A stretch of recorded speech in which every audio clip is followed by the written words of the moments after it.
Bonjour, bienvenue à Hogwarts. On va tenter un cours sur le changement de base. Alors, changement de base. Alors, à partir espace vectoriel E, imaginons espace vectoriel E1, E2. J'écris une nouvelle base B1, B2. B1 est égal à A1, 1, E1 plus A1, 2, E2. Cette base B2 est égale à A2, 1, E1 plus A2, 2, E2. Donc on a B1, B2 qui est égal à A1, 1, A1, 2, A2, 1, A2, 2, E2. E1, E2. Hop. Changement de base, espace vectoriel dimension 2. On prend par exemple dimension 2. On prend par exemple dimension 2 parce que c'est plus simple. On verra plus loin. Alors à la base de l'espace vectoriel E1, E2, c'est égal à la somme E1, on regarde E, et c'est égal à l'ensemble des sommes de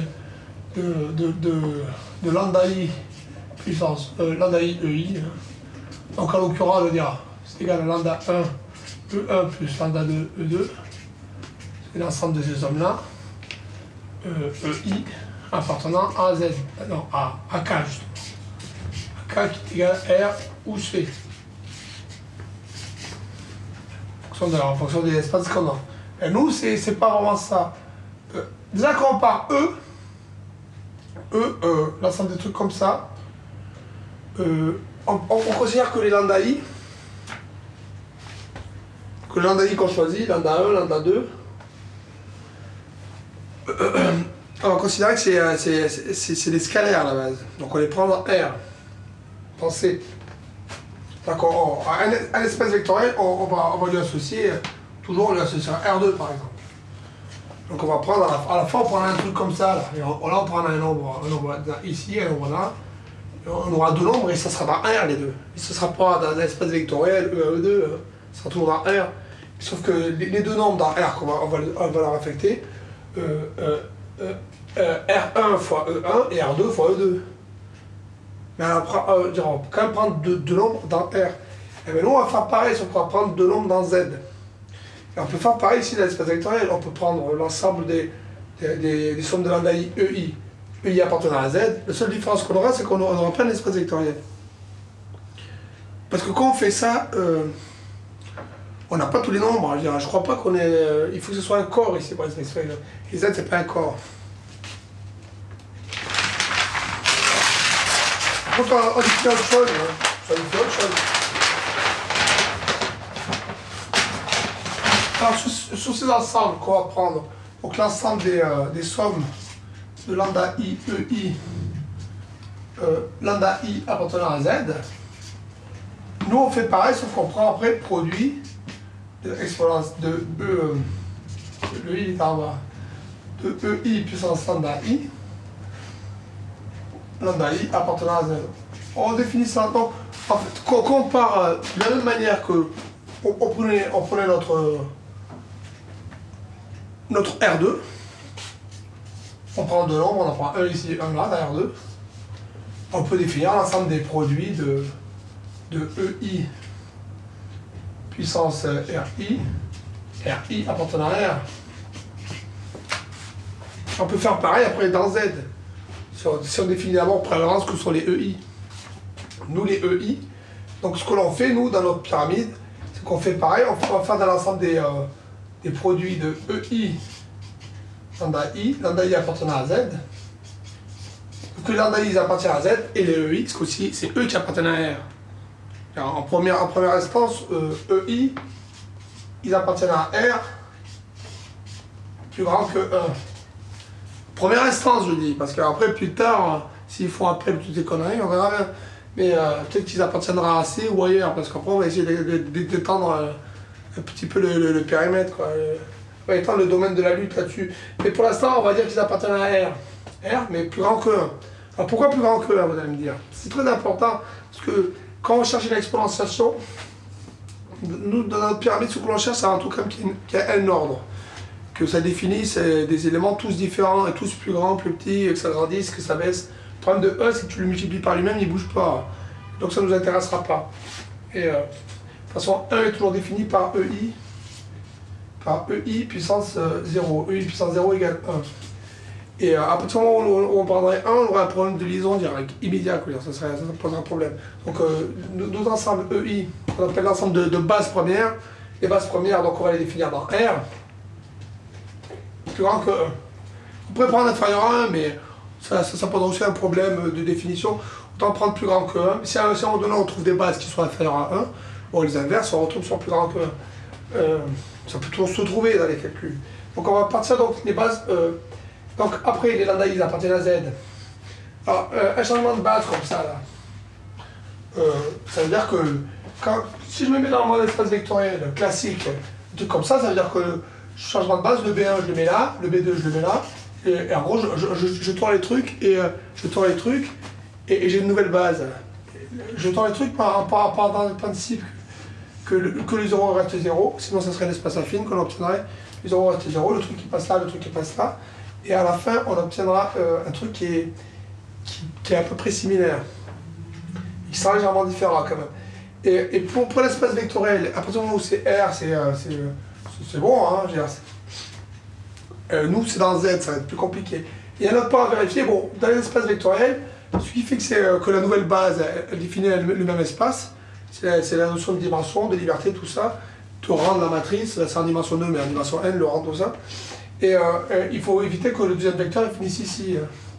Si on finit ici, il y a un noyau là qui est pas bon, là, il n'est pas réduit à 0, le rang ça vaut pas le truc, le terme du rang il n'est pas d'accord, et après on a le problème. Donc le deuxième il ne doit pas être là, le deuxième il doit être ici.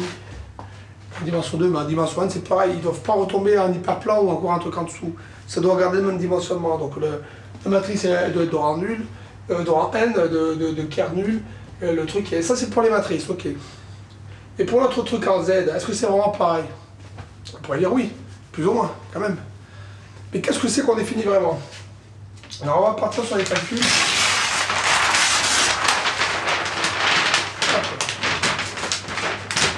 J'enregistre tout là ou pas? Parce que là je suis même pas sûr. C'est bon, ça enregistre. Ok. Alors on va partir le P1, P2 là. Alors imaginons que j'ai une base de P1, P2. On va dire B1, B2. Voilà. Imaginons que j'ai une base. On va appeler la base P1, P2, mais d'une pyramide. D'une pyramide, donc c'est P1, P2 qui appartiennent à R, plus grand que 1. Et les deux ils sont libres. C'est-à-dire que produit de P1 puissance alpha 1, P2 puissance alpha 2, ça implique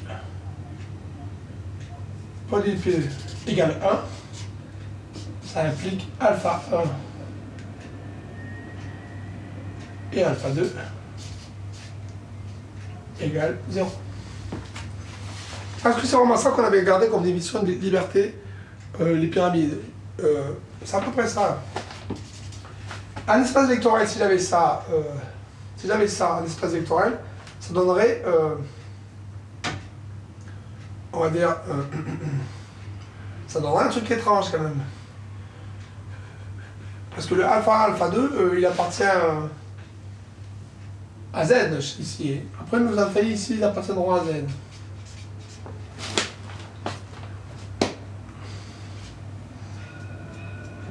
Il faut comprendre que le P1, P2, c'est des nombres de R. Il existera forcément P1 puissance X qui est égal à P2.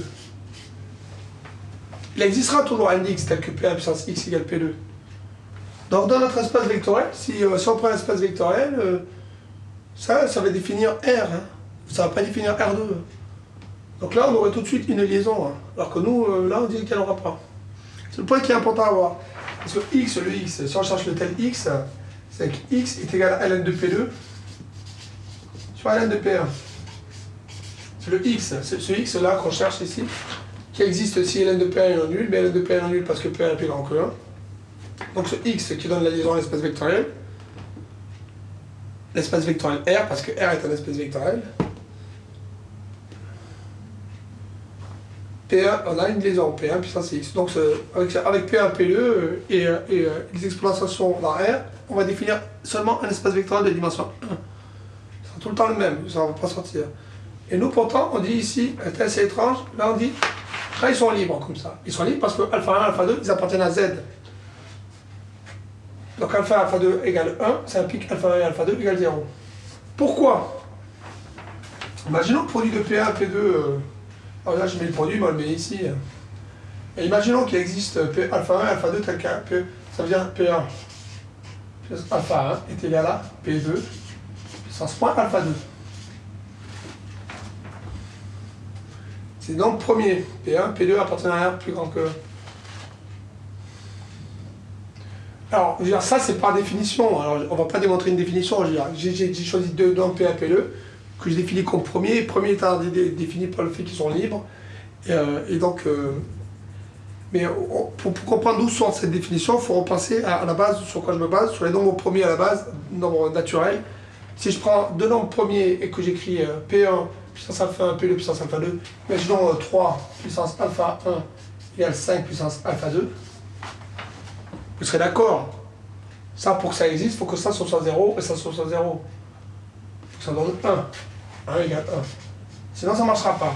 Donc on se base sur la définition des nombres premiers à la base, qui est comme ça, les compositions, qui fait que ce truc-là n'arrive que si alpha 1, alpha 2 égale 0. Donc c'est à peu près la définition similaire de l'espace vectoriel, ce qui est normal. Et donc, ça c'est une définition, on est d'accord, qui j'ai fait cet aparté pour mettre en parallèle le fait que qu'il y a une liaison dans R, c'est X est variable dans R. Mais là, nos trucs qui sont dans Z, donc c'est différent. On pourra avoir cette relation-là. Donc, en deux dimensions, c'est une relation, on va dire, qui définit une relation de liberté. Imaginons que j'ai un troisième qui arrive, P3. P3, qui est combinaison linéaire des deux autres. P3, donc, qui est égal à P1 puissance alpha 1 et P2 puissance alpha 2. Donc, ce coup-ci, il ne vaut pas 1, mais ça vaut P3. Et P3, on va dire, P3, c'est différent de 1. P3, on va dire, c'est plus grand que 1 aussi. C'est différent en tous les cas. Ça peut être inférieur, on ne sait pas. Pas forcément plus grand, c'est vrai. Mais en tous les cas, bon, le cas 1, bon, on l'a déjà vu. Imaginons ça. Alors, ce coup-ci, on a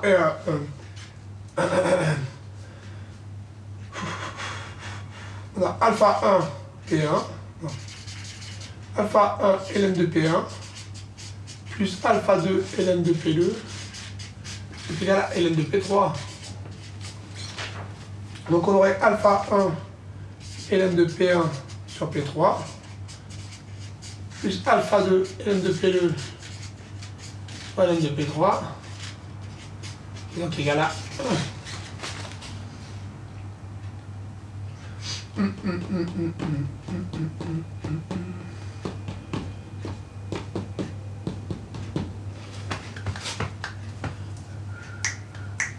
Et donc on aura une équation de alpha 1 qui est égale à 1 plus alpha 2 1 moins 1 moins alpha 2 ln de P2 ln de P1. Et le 1 en fait c'est pas 1, c'est ln de P3 ln de P1 sur ln de P3. Donc on aurait alpha 1, bon, c'est qui égale une constante lambda, plus alpha 2 fois une pente P. C'est une équation de droite pour alpha 1. Alpha 1 est égal à 1 plus lambda 2 fois P. C'est normal. Alpha 1, alpha 2, c'est quoi? En dimension 2, dans notre pyramide, l'ensemble des P1 puissance alpha 1, P2 puissance alpha 2, regarde P1 c'est ici, P2 c'est là. Là, on va choisir un alpha 1, un alpha 2. On va définir un point ici, du coordonnée alpha 1, alpha 2. C'est du grillage, hein, donc c'est du quantique, ça peut être 3 et la 5. On aura un point, et ce point, ça sera le point P1 puissance alpha 1, P2 puissance alpha 2.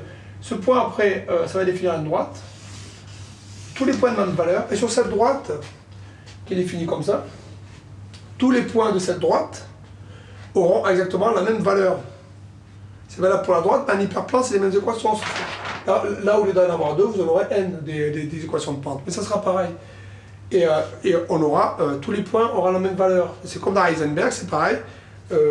C'est-à-dire que ici, là, si vous allez plus vers là, c'est-à-dire que là c'est du négatif, on peut dire, là vous montez.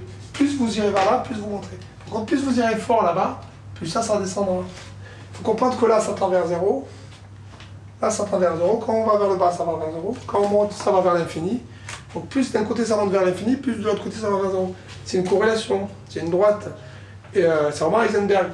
Donc dans ce cas-là, le truc, ça c'est la droite des PI, des P1 puissance alpha 1, P2 puissance alpha 2, égale lambda.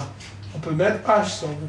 C'est la droite, P1 puissance alpha 1, P2 puissance alpha 2, est égal à H si vous voulez. Et là, H serait plutôt plus bas. Mais bon, c'est lambda. C'est une droite de valeur lambda. Et alors, nos trucs là, pour revenir où on en était. Donc on a cette équation. Cette équation, c'est une équation de droite, qui est cette équation-là. Donc le P3, il serait sur la droite. Il serait sur la droite ailleurs. Pour que le P3 soit égal à APM puissance alpha 1, P2 puissance alpha 2. Donc ça, je crois qu'on avait déjà défini ça au cours numéro 1. On définit que, en fait, ça ne peut pas avoir lieu si la pente qui est là, justement, est irrationnelle. Et nous, on choisit que des pentes irrationnelles. Et donc, une autre définition du truc, c'est donc que la pente est irrationnelle.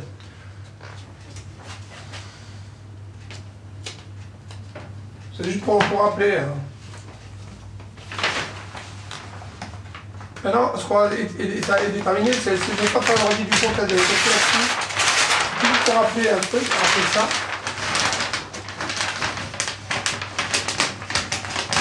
Rappeler ça, mais parallèlement aux bases. Maintenant, il faut comprendre ce qu'on va essayer de faire. Une fois qu'on a deux bases, P1, P2, P1, P2, j'ai les deux bases. Imaginons, je fais un changement de base. Imaginons, j'ai un P3, comment dire, imaginons, j'ai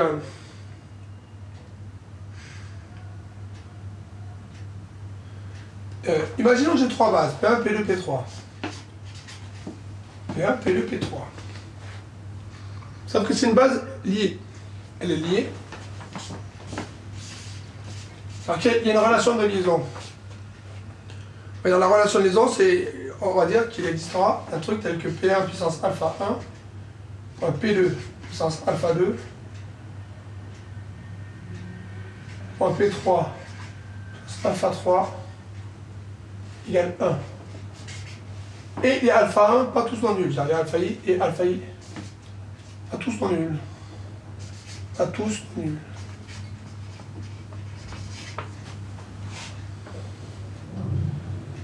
Alors, on va dire,